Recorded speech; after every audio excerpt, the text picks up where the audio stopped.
Well, happy Friday and Happy New Year, everyone. Welcome back to the Fridays at First podcast. My name is Michelle Ward. I am on staff here at First Presbyterian Church, and I'm delighted to welcome you back to the podcast.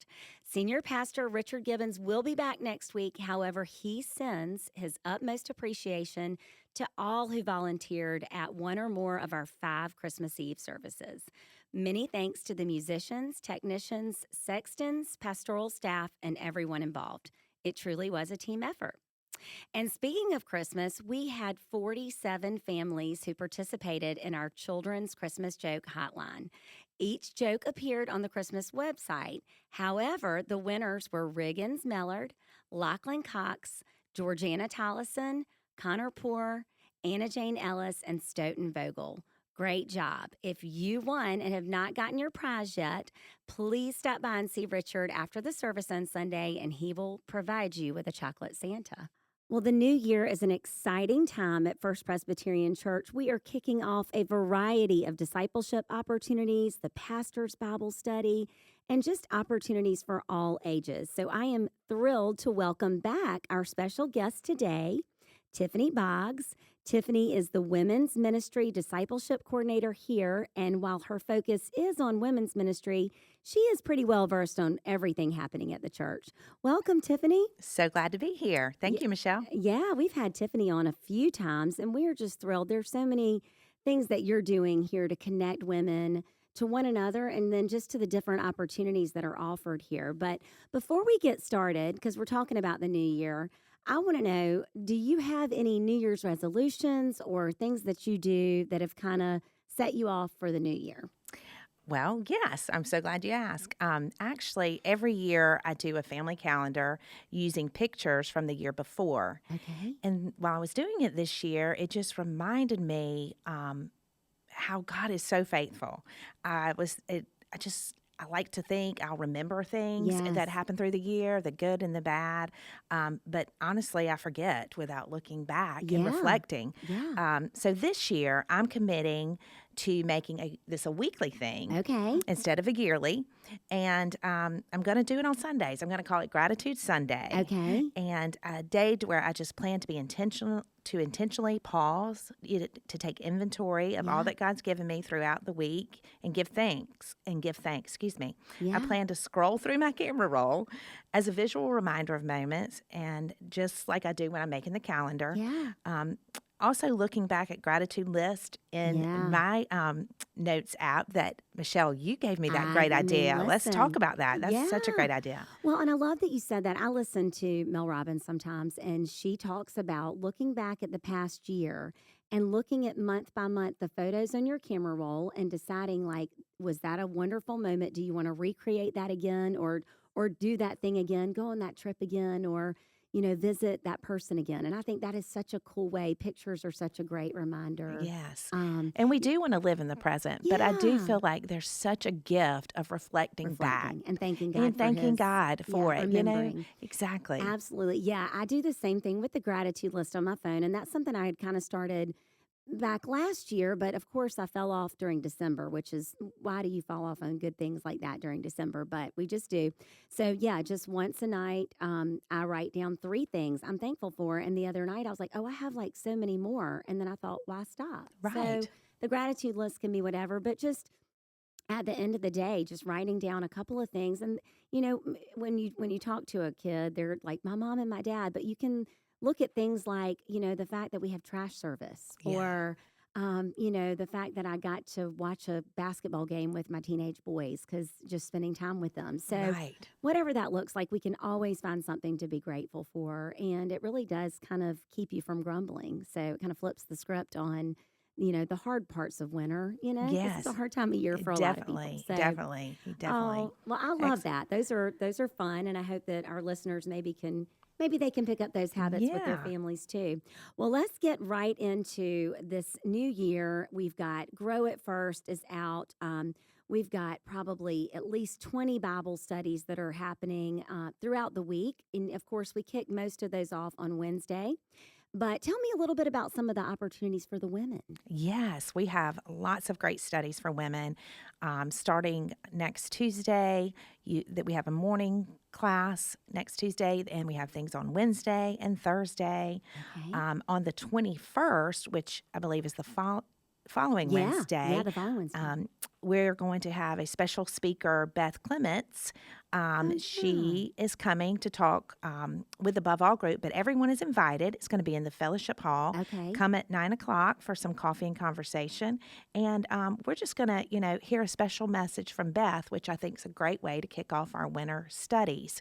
Right. But please be sure to look at Grow It First. There's so many opportunities. I could be here all day, I Michelle, was talking going to about say, it. we've got these women's opportunities. And above all is actually a group of women, above all and Radiance, are Yes. groups of women that are not necessarily covenant partners at First Presbyterian Church, but they're from all different, Right. all in the area. And I love that because you can gather in a home for a community small group. And you still lead one, don't you? Yes, I do. And I was actually in your group for a long time, Yes. and I love that. And then also, y'all, we've got men's discipleship. We've got men of all ages meeting with Charlie Buchanan on Wednesday evenings, and then we have a Thursday breakfast and lunch for Yes. men. We've got the children's ministry just does incredible things. Our Roots student ministry, that kicks back off. I mean, really, I'd say 2 to 92, but it's more like 2 to like 102 at this point. We've got some Yes, great absolutely. partners singing and doing music and worship with us on Wednesday evenings. So there's just so much. And I love, you're in a circle group, right? Or no, you're not in a circle. Okay, sorry. No worries. But you Yes. know all the circle group Yes, things. yes. And that's what I was going to tell everyone listening today, that I've truly loved getting to know the women here at our church and the women who come to all of our studies. We have covenant members and non-covenant members who even come to the weekly Bible studies here. It's just such a beautiful thing. It becomes a true community of women just reaching out to their neighbors and their friends and inviting them. But it's been such an honor and a gift, not just to me, but for all of us to grow together. And so I want to encourage everyone listening to take a step and join a Bible study this year. Even if you're unsure or you may have questions, please reach out to me. I'd be happy to help you and pray with you and guide you, whatever you need. Yeah.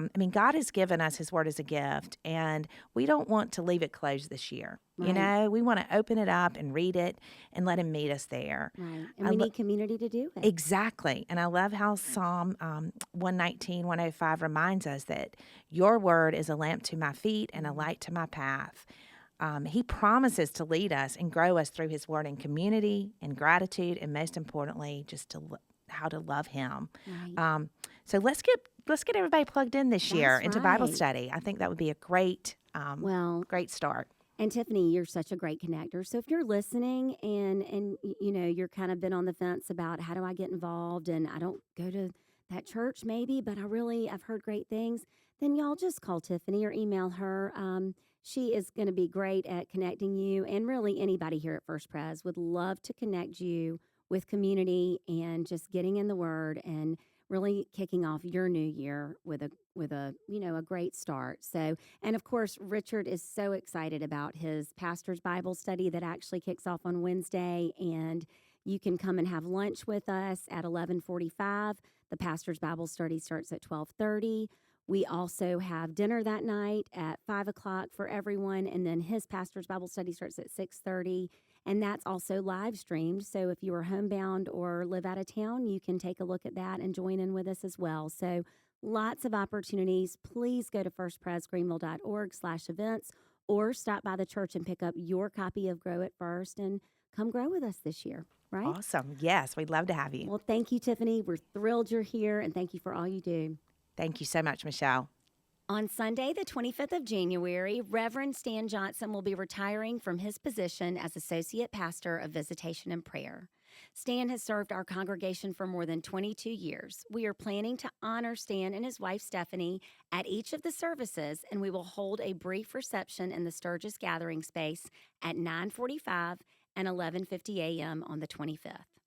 This will give you an opportunity to express your thanks to Stan and Stephanie for their years of service. If you would like to send a card to them, please mail it to Dr. Mark Hutton, First Presbyterian Church, 200 West Washington Street, Greenville 29601, or drop it off in our main reception areas. And moving to this Sunday, we are excited to welcome Dr. Benjamin Harlan, Professor of Church Music at New Orleans Baptist Theological Seminary. He will be with us at the 8:30 and 11 o'clock services. Dr. Harlan is an internationally known arranger and composer of choral, keyboard, and handbell works. He is also known for his hymn arrangements for organ and choir. Richard will be conducting a brief interview with him during the services, and we will be playing several of his musical arrangements. We will also be observing the sacrament of the Lord's Supper at all three services. You can prepare your hearts and minds by reading our scripture passage, which is from John 21, verses 15 through 19. With all that being said, we look forward to welcoming you this Sunday.